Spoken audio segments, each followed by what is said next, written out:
What's up, adventurers? Got a good basic build for you guys today. Today we are going to be building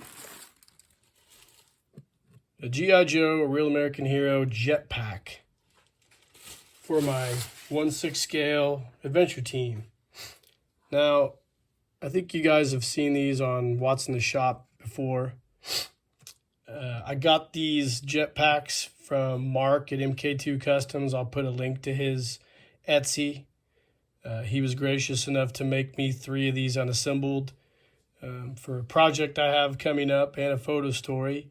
And I'm going to go ahead and do one of these, and I decided I'd do a basic build video on putting this together. So what basically we'll be doing is painting and putting this together and building a harness for the jetpack as well.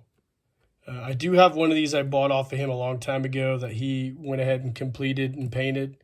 But today on this basic build, I'll be doing my own jetpack. So I really hope you guys are going to enjoy this. So without delay, let's get started on this basic builds jetpack. All right, welcome back, guys. So like I mentioned in the intro, I got these from Mark at MK2 Customs, and these are really cool. They're 3D printed, scaled up versions of the Real American Hero jump pack. I love these. I think that jetpack is super cool, as probably all you guys out there do as well. So he got me 3 unassembled ones. It was going to be my intent to paint these and put them together and, just go ahead and, do it all from scratch. And really excited to do this because I think this is a cool project. I got the actual jetpack unit here, all 3D printed, looks nice.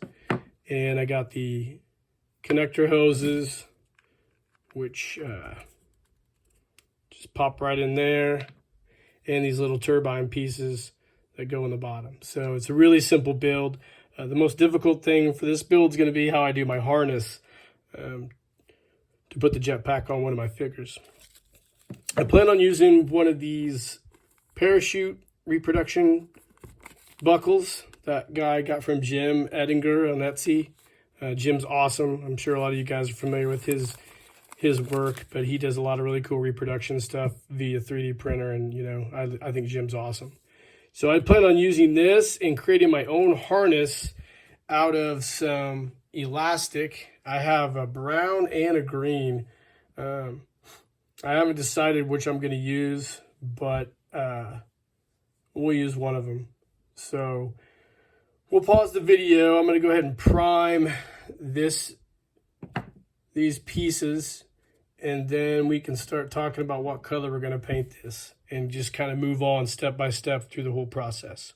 So we'll be back in a minute. Hi guys, welcome back. So we've went ahead and primed the jetpack. I went and took some of this Citadel base black, did the hoses and the small turbine portions. I actually accidentally started painting the jet engine portion of it before I painted it green, which is kind of silly. It's kind of a mess up on my part, but that's been my day so far. This is the paint I'm going to use on the jetpack. It's this Rust-Oleum Camouflage Ultra Cover. It's really good. I use this on a lot of stuff. I like this green. I think it loosely matches the old Real American Hero jetpack. So we'll go ahead and we'll spray paint this green, and then we will use I believe I'm going to use like a gunmetal gray type color for these pieces here in the jet portions. So we'll go ahead and get this painted and we'll come back.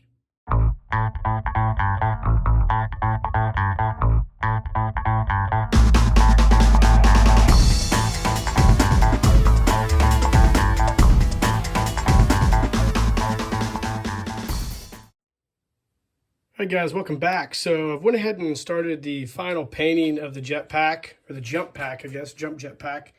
So I went ahead and started painting the detailed portions of it, and I'm using these 2 colors by Vallejo.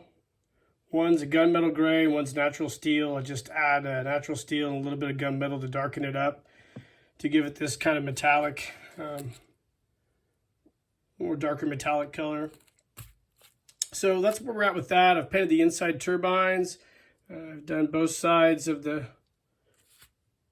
jetpack or the jet portions of this thing. So the next step is to glue these to the main portion of the jetpack, and then we will talk about how we're going to make this harness. Then we're also going to obviously weather it and decal it and do some more detail work to it. But I just wanted to show you guys that I've started the final painting scheme of this thing. So we'll be back in a bit.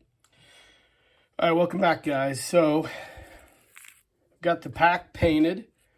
Did a little bit of weathering on the grooves. Turned out pretty well, actually. I really like the way it looks. I think it looks a lot like the old vintage jump pack from the Real American Hero line. Next step now is to decal it, obviously. I've got my own decals I've made, like I mention every time I do my videos. If you're not familiar with how I do my decaling process, there's several different videos on my YouTube that shows how I do my specific decals. Again, disclaimer, it's not for everybody. So anyways, we're going to go ahead and decal these, and we'll come back and we'll talk about how we're going to do the harness on this pack. And then you should be close to wrapping it up, so stay tuned. Okay, guys, the decals are applied. I wanted to cover something real quick.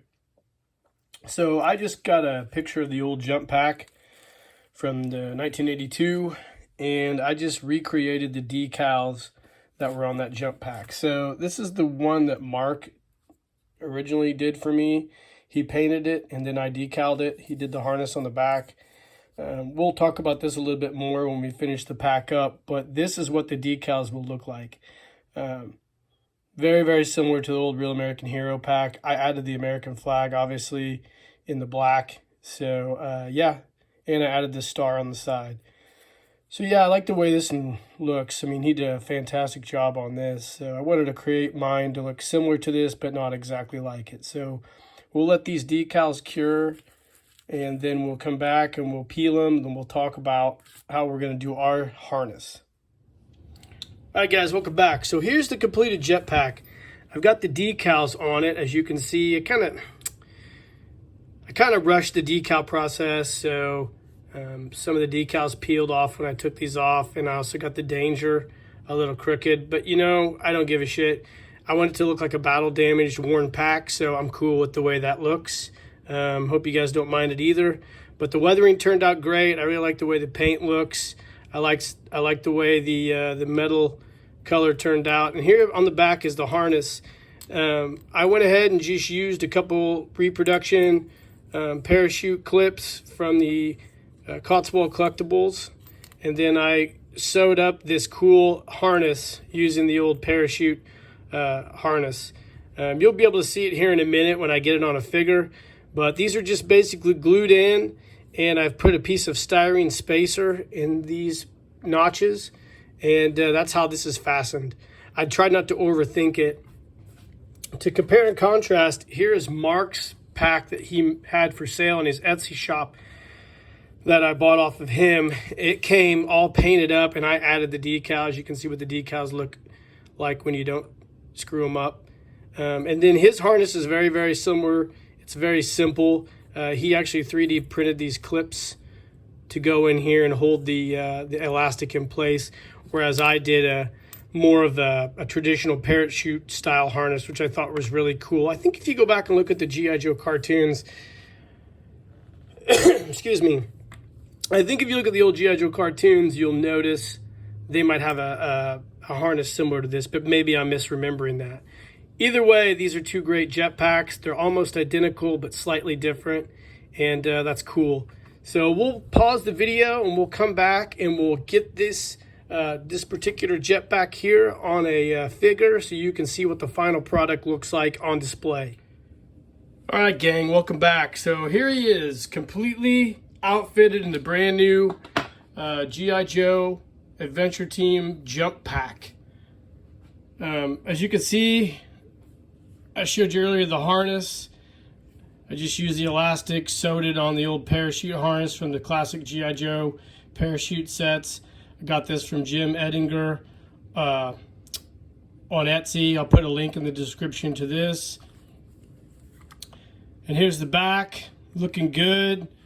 I used the harness like I mentioned earlier. I was inspired by the old parachute harnesses of the old classic G.I. Joe parachute sets and the Adventure team. And I think it turned out really great. It looks good on this figure. This is my classic Air Adventurer. This is the outfit, if in case you're wondering, is from the Dallas-Fort Worth G.I. Joe Collectors Club. I bought this through Cotswold. It was a set. And I put it on my classic Air Adventurer. I reflocked his head. Reproduction dog tag, and yeah, I think it turned out really great. I enjoyed doing this. I have 2 more of these that I have to finish up. One is going to be basically identical to this one here, and the other is going to be for a custom that I have coming in 2023. So pretty exciting stuff. It's pretty neat to do. I know there might be some other manufacturers of this style of 1/6 scale jump pack. If you guys know of anybody out there who is selling these, please put it in the comments, because I'm pretty sure there's going to be a lot of people who are going to want to get one of these at some point in time. It's a really cool piece to add to your G.I. Joe collection. I will post the link to Mark II Designs Etsy shop, and you could reach out to him. I'm not sure. I know Mark's fairly busy. I don't know if he's really going to want to mess with making 1/6 scale stuff, but obviously if people are buying, he might be interested in doing that. I'll refer that to Mark. And I do apologize if I called it Mark II Customs earlier. I get those mixed up sometimes. It is Mark II Design. Mark's a really cool guy, and I really like communicating and dealing with him, and I love following him on Instagram as well. So he has a lot of really cool projects in the G.I. Joe classified universe. Anyways, guys, this is your basic builds jump pack. I really enjoyed doing it, and I really hope you enjoyed this video as well. So like and subscribe to the page, hit the notification icon, please share these videos, and I look forward to your comments. And until next time, keep living the adventure, and cheers.